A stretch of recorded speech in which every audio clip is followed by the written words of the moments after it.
औज़ुबिल्लाहिमिनश्शैतानिर्रजीम बिस्मिल्लाहिर्रहमानिर्रहीम। स्टूडेंट्स, आज हम काम करेंगे मैथमेटिक्स में एक्सरसाइज 9.2 क्वेश्चन नंबर 2। तो सबसे पहले कह रहे हैं कि prove that a-1 3b-4 7c 04 is an isosceles triangles. तो आप लोगों ने प्रूव करना है कि ये तीनों पॉइंट जो हैं ये क्या हैं, आइसोसेल्फ ट्राइंगल्स हैं। इसे प्रूव करना है। तो सबसे पहले आइसोसेल्फ ट्राइंगल हम उसे कहते हैं जो कि एक ट्राइंगल होगा,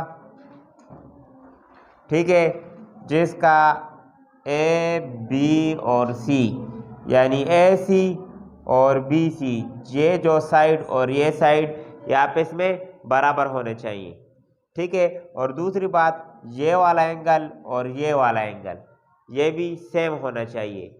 इस तरह के ट्राइंगल को क्या कहते हैं, आइसोसेल्फ ट्राइंगल कहते हैं, ठीक है। ये हमारे पास टारगेट है। तो इसको प्रूव करने के लिए सबसे पहले हमने क्या करना है, डिस्टेंस फाइंड करना है। तो डिस्टेंस फाइंड करने के लिए मैंने लिखा है to prove that points A B C are the vertex of isosceles triangles, ठीक है। ये वर्टेक्स हैं आइसोसेल्फ ट्राइंगल के, लेकिन इसके लिए पहले मुझे फाइंड करना है, we find the first distance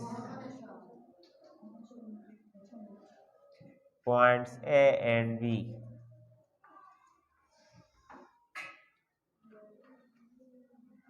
points A and B, A और बी का डिस्टेंस, ठीक है। ए और बी के दरमियान कितना डिस्टेंस है उसे फाइंड करते हैं। तो उसके लिए हमारे पास फार्मूला है, यूजिंग डिस्टेंस फार्मूला। तो फार्मूला हमारे पास क्या है, सबसे पहले हमने ए बी का डिस्टेंस फाइंड करना है। तो A B absolute equal to formula है हमारे पास x2 minus x1 whole square plus y2 minus y1 whole square. तो इस फार्मूले के लिए हमें वैल्यूज चाहिए x2 x1 x1। तो ए बी है, तो ए पॉइंट उठाएंगे, ए हमारे पास क्या है -1 और 3, और बी हमारे पास बी है हमारे पास -4 और 7। अब इनसे हम वैल्यूज उठाएंगे, ये हमारे पास x1 इक्वल टू -1 और y1 इक्वल टू 3, इसी तरह x2 इक्वल टू -4 और y2 इक्वल टू 7। तो इसी तरह अब हम यही वैल्यूज इस में पुट करेंगे फार्मूले में। A B equal to square root x2 की वैल्यू हमारे पास क्या है -4 और x1 की वैल्यू -1 होल स्क्वायर प्लस इसी तरह y2 की वैल्यू हमारे पास 7 और y1 की वैल्यू हमारे पास 3, तो होल स्क्वायर। इसके साथ हमारे पास आएगा A B equal to square root, तो क्या है -4 और minus minus +1 whole square plus 7 - 3 4।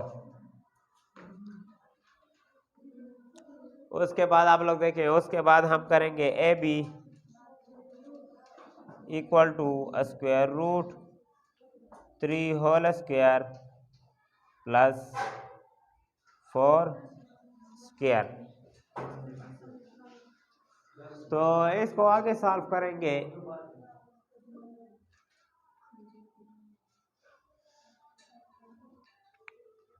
इसको आगे सॉल्व करने के लिए हमारे पास आएगा A B equal to square root 3 3 9 plus 4 4 16। इसी तरह A B equal to square root 9 plus 16 25। तो ए बी का स्क्वायर रूट है हमारे पास 5। इसी तरह हमारे पास ए बी का डिस्टेंस फाइंड हो गया है। अब हम डिस्टेंस फाइंड करेंगे बी सी का। तो बी सी का डिस्टेंस फाइंड करने के लिए बी सी का फार्मूला हमारे पास होना चाहिए। तो बी सी का फार्मूला होगा हमारे पास x2 minus x1 whole square plus y2 minus y1 whole square. तो इसी तरह इसके लिए वैल्यूज चाहिए, तो वो वैल्यूज हम बी और सी से निकालेंगे। बी है हमारे पास -4 और 7, इस तरह सी है हमारे पास 0 और 4। अब इसे वैल्यू निकालेंगे x1 equal to -4, y1 equal to 7, x2 equal to 0, y2 equal to 4। तो यही वैल्यूज हम इस फार्मूले में पुट करेंगे। B C equal to square root x2 की वैल्यू हमारे पास 0 माइनस x1 की वैल्यू मेरे पास -4। इसी तरह प्लस y2 की वैल्यू मेरे पास है 4 माइनस y1 की वैल्यू 7। तो बी सी हमारे पास आएगा स्क्वायर रूट, तो minus minus +4 whole square plus -3 whole square, यानी B C equal to square root 4 4 जार 16 प्लस 3 3 जार 9। तो बी सी की डिस्टेंस जो है हमारे पास क्या आएगी, स्क्वायर रूट 25, इसको हम लिख लेंगे 5, यानी बी सी का जो डिस्टेंस हमारे पास आया है वो 5।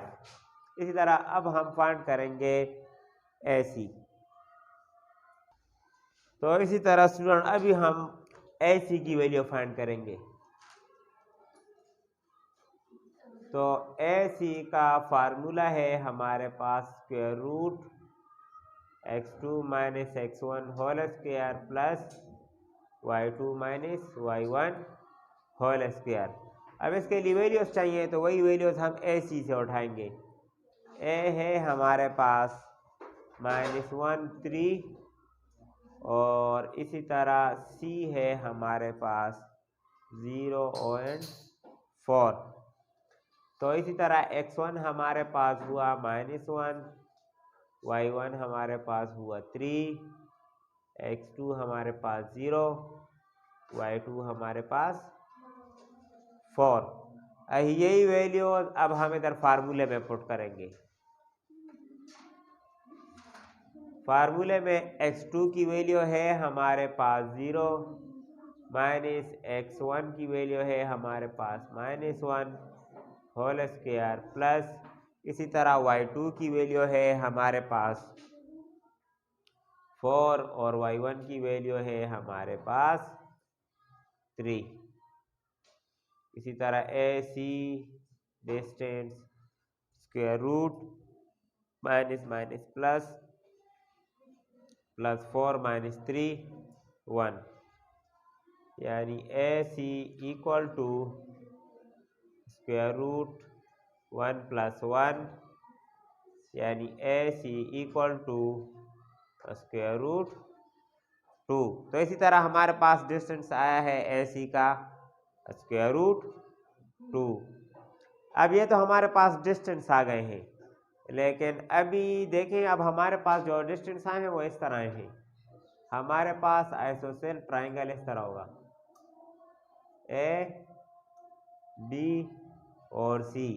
तो सबसे पहले हमने ए बी की वो डिस्टेंस फाइंड की है, वो कितनी है 5, और फिर बी सी की कितनी है इस तरह देखिए ए और बी की हमारे पास है, अच्छा ये ए बी इस तरह कर लेते हैं, ए बी और सी। ए बी की डिस्टेंस हमारे पास 5 आई है और इस तरह हमारे पास बी सी की वो भी 5 आई है।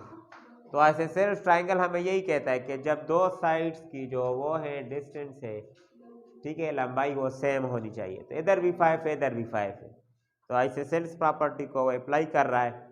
दूसरी बात ये कह रहे हैं कि ये और ये एंगल भी सेम होंगे, ये एंगल भी आप लोग देखें सेम ही है। तो इस तरह हम इसे शो करने के लिए लिखेंगे कि A B equal to B C equal to A C. A B की वैल्यू हमारे पास क्या है 5, बी सी की 5 और ए सी की स्क्वायर रूट 2। तो ये नहीं है बराबर। आइसोसेलेस भी कहता है कि तीसरा साइड इनका नहीं बराबर होना चाहिए। लेकिन ये साइड बराबर है, ये नहीं बराबर, इसलिए ये नहीं है बराबर। तो इससे ये साबित होता है कि ये जो पॉइंट्स हैं हमारे पास, इधर ए पे जो हमारा पास पॉइंट था क्या था -1 और 3, और बी पे -4 और 7, और सी पे 0 और 4। ये जो पॉइंट्स हैं ये हमारे पास आइसोसेलेस ट्राइंगल्स के पॉइंट्स हैं। इसी तरह हम लिख लेंगे कि hence points A B and C are the vertex of isosceles triangle।